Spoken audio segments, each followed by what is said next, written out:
Washington just put Canada on notice again. A new U.S. trade report calls out two sore spots: how province blocks American booze and Ottawa buys Canadian procurement rules. The time right before the big 2026 review of North American trade deals. Ottawa's by Canadian push and provincial liquor policies are back in Washington's crosshairs. The Office of the United States Trade Representative, USTR, released its annual National Trade Estimate, NT, on March 31st, 2026, and it calls out two Canadian practices as significant market access irritants: the way provinces regulate alcohol and the federal government's procurement preference for Canadian firms. The report, prepared for President Donald Trump and Congress, also revives complaints about dairy tariffs and aircraft certification delays, but the liquor and procurement sections drew the sharpest language. On alcohol, USTR says barriers imposed by provincial liquor control boards greatly hamper exports of U.S. wine, beer, and spirits. The complaint follows a year in which several provinces pulled American booze from shelves after Trump imposed new tariffs on Canadian goods.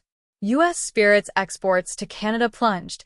Industry data show a 70% drop from March-December 2025, $203 million $60 million, with Canada falling from the second to the sixth largest export market.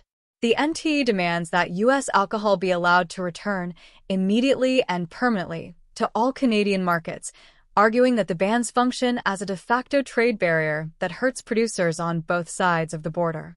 The second flashpoint is Ottawa's by Canadian procurement policy, which prioritizes Canadian products and workers in federal contracts worth $25 million or more, introduced in the 2025 budget. U.S. companies told USTR they face extra hurdles when bidding: requests for detailed board of directors information, proof that a Canadian subsidiary operates independently of its U.S. parent, and opaque scoring that disadvantages foreign bidders. USTR says those practices amount to discriminatory procurement rules that undercut CUSMA/USMCA commitments.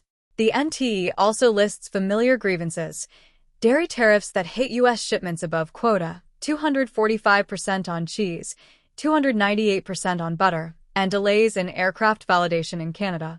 It notes U.S. goods exports to Canada were $336.5 billion in 2025, down nearly 4% from 2024, with Canada remaining America's second-largest export market.